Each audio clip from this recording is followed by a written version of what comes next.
Ini sebuah kenormalan yang sesuatu yang baru yang akan terus kita lakukan secara rutin sehingga menjadi normal yang baru gitu. Bahwa kita perlu melihat keindahan di sisi yang sebaliknya gitu. The beauty of the other side.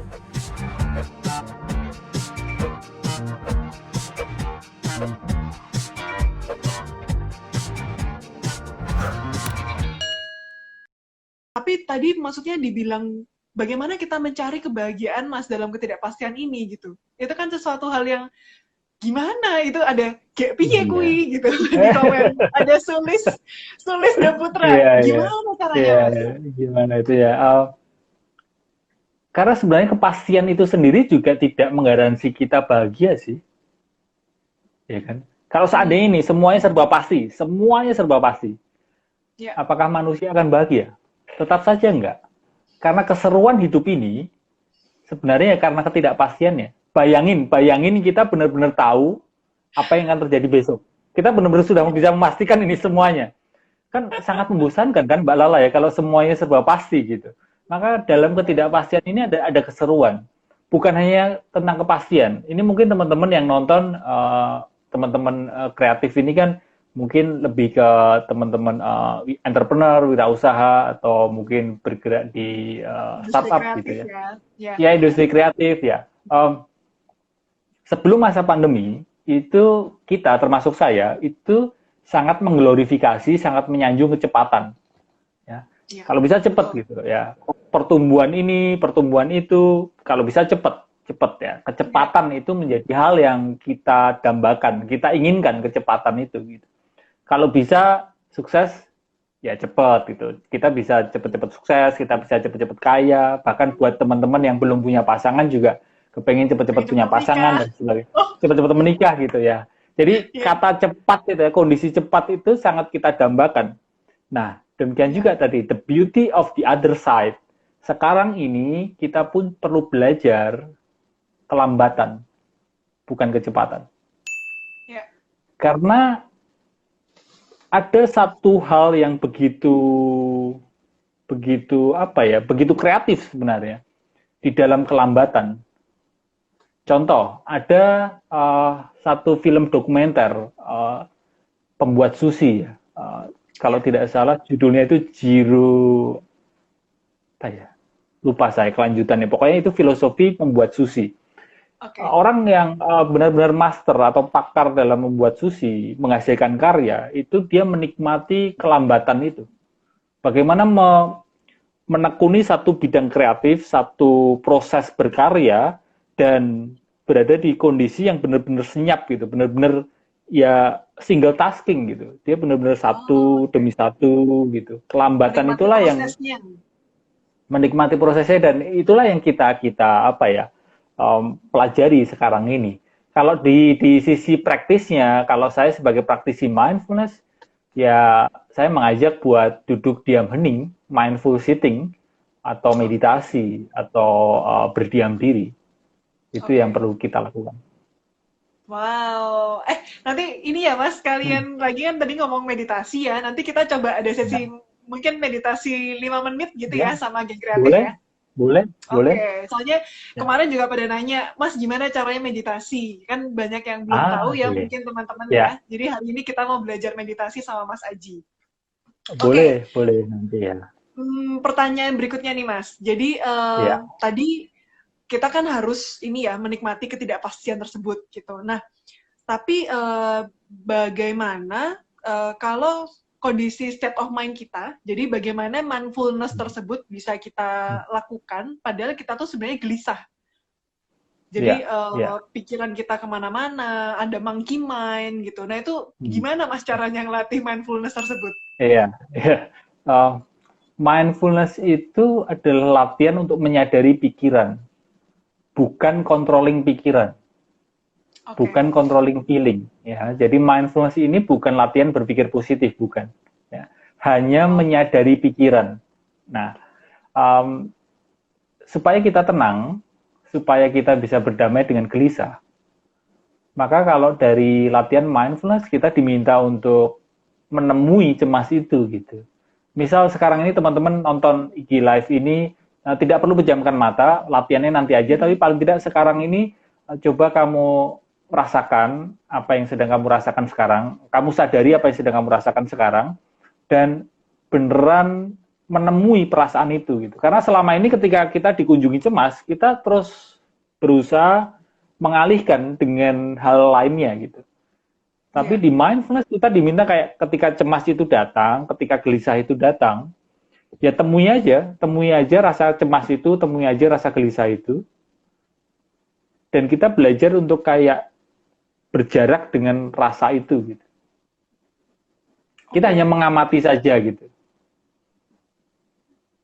Coba contohnya, Mas. Contoh nyatanya. Misalnya Contoh nyatanya saya marah adalah, gitu. Misalnya saya marah. Ya. Contoh nyatanya adalah ketika misal Mbak Lala marah, ya rasa marah itu sendiri sebenarnya bukanlah hal yang salah. Emosi marah, emosi cemas, emosi gelisah, itu semuanya adalah emosi yang netral, bukan positif, bukan negatif gitu. Nah, ketika kita berlatih mindfulness, maka rasa marah itu datang, lalu kita sadari, oh saya merasa marah, dan saya bukanlah rasa marah saya kan. Jadi ada jarak antara rasa marah dengan diri kita gitu. Dan di saat itulah pelampiasan rasa marah atau ekspresi rasa marah menjadi lebih sehat. Oke. Maksud. Jadi ibaratnya gini, waktu saya marah atau saya gelisah, saya tuh bukan marah tersebut, saya tuh bukan gelisah tersebut. Jadi saya tahu, oh saya lagi marah nih, gitu. Ini saya, ini marahnya. Ya nggak apa-apa, gitu ya Mas. Berarti ya kita oke-okein aja, gitu. Iya. Kalau mungkin analoginya juga bisa kita berada di pinggir arus sungai itu. Sungai yang sedang mengalir gitu. Kalau selama ini kita berada di arus sungai itu, sehingga kalau arus sungai itu kotor, kita kepingin bersihin. Kalau arus sungai itu begitu kenceng, kita kepingin ngelambatin. Sedangkan latihan mindfulness adalah keluar dari arus sungai, di pinggir arus sungai, ya hanya melihat sungai itu. Sungai itu mau kotor, ya cuma kita lihat aja. Sungai itu mau kenceng, mau lambat, mau bagaimanapun arus sungai itu keadaannya, kita hanya mengamati saja. Demikian juga arus pikiran dan arus perasaan kita.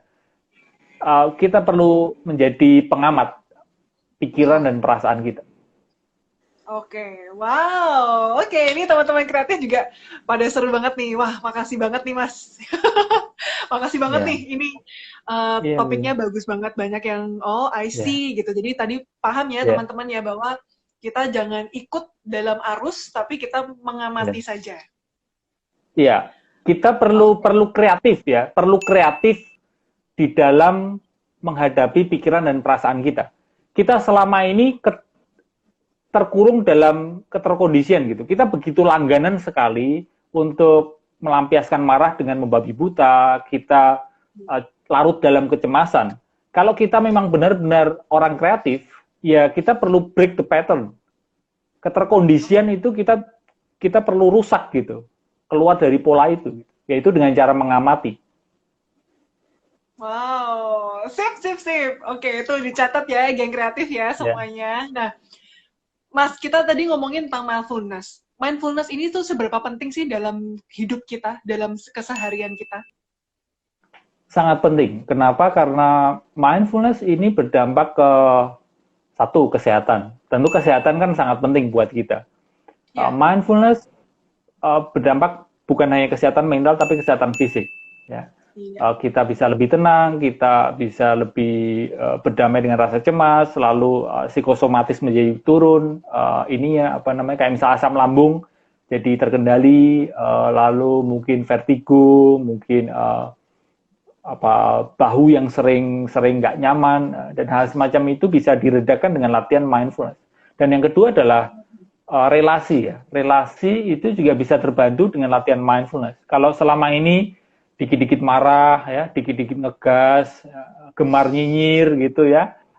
Itu dengan mindfulness kita akan lebih bisa bagaimana berelasi dengan sehat ya kepada orang lain, dan juga berelasi sehat dengan diri sendiri. Dan yang terakhir adalah kenapa mindfulness ini penting, karena berdampak ke produktivitas. ya.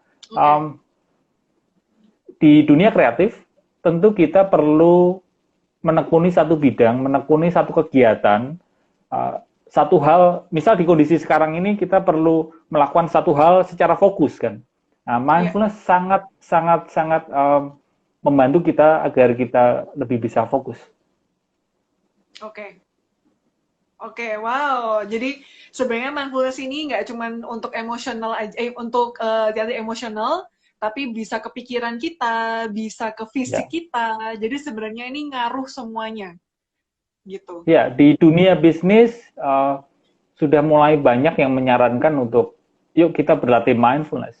Salah satunya yang dulu sempat saya ikutin banget kan almarhum Steve Jobs. Almarhum Steve Jobs itu adalah praktisi mindfulness. Kenapa dia bisa melahirkan ide-ide kreatif seperti itu?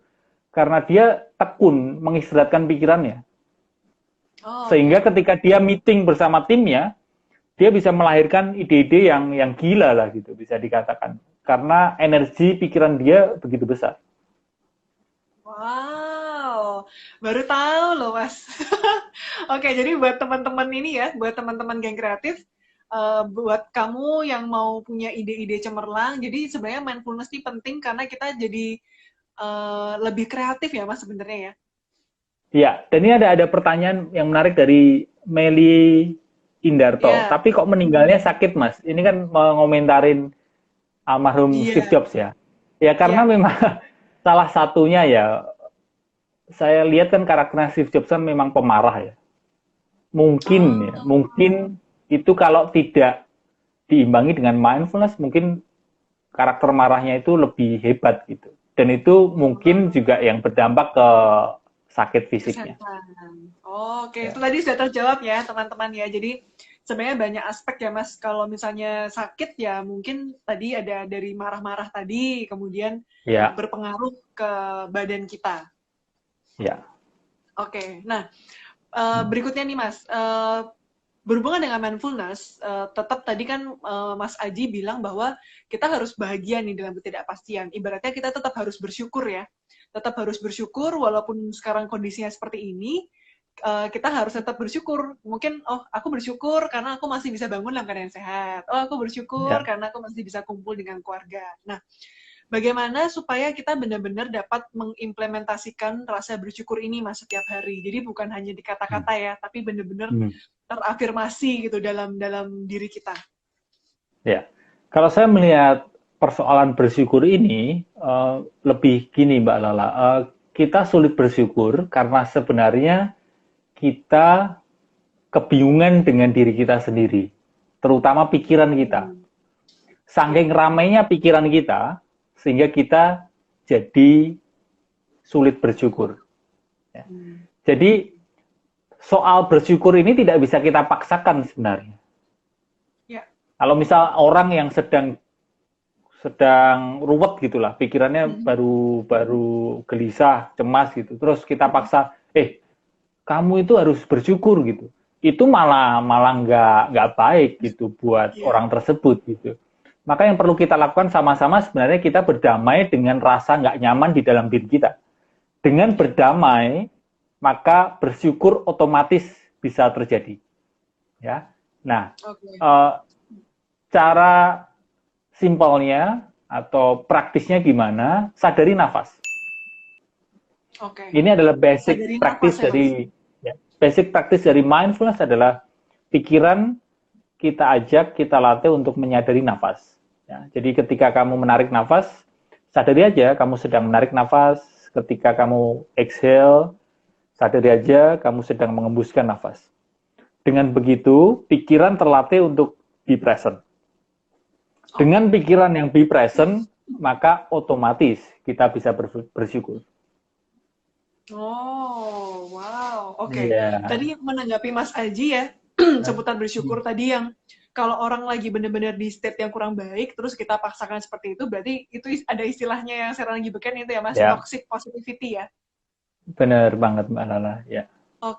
Mas ini ada yang nanya nih, dari eric.indo, bagaimana kalau seseorang itu betul-betul dalam posisi desperate dan tidak ada hal yang bisa disyukuri Mas? Ya, itu dirimu atau maksudnya penanyanya atau mungkin orang lain atau mungkin nanyain penanyanya ya? Betul. Nanya orang lain ya. Kalau orang lain, kita sebagai temannya, kita sebagai saudara, keluarganya, yang kita perlukan adalah kita perlu memunculkan rasa buat dirinya supaya dia itu merasa punya teman gitu. Jangan sampai dia merasa sendirian. Ya, tidak perlu memberi kuliah kepada dia, tidak perlu ngasih nasihat.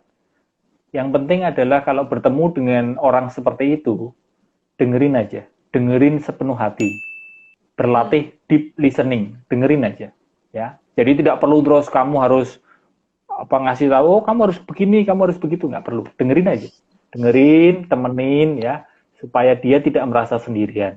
Itu akan membantu dia untuk menenangkan batin. Tapi kalau itu yang kamu alamin,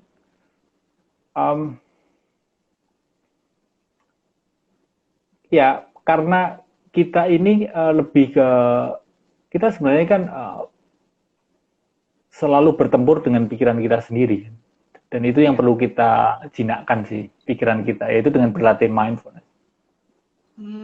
Oke, tadi sudah terjawab ya, itu ya buat teman-teman. Tadi kalau misalnya bukan kamu, tapi itu ada teman kamu, ataukah saudara kamu, ataukah adik atau kakak, siapapun. Jadi kalau misalnya ada seseorang yang benar-benar desperate, yang merasa tidak ada yang bisa disyukurin, temenin aja gitu. Jadi pendengar yang baik, deep listening ya Mas ya tadi ya. Ya. Oke, jadi sama ini Mbak Lala, saya juga jadi ingat bahwa pikiran kita memang lebih suka mengingat, pikiran kita lebih suka menyadari hal-hal yang nggak ngenakin daripada hal-hal yang ngenakin dan perlu kita syukurin. Kok bisa Kenapa? Gitu, karena pikiran kita kan sifatnya gimana caranya supaya kita survive, ya, gimana caranya kita punya mekanisme pertahanan diri.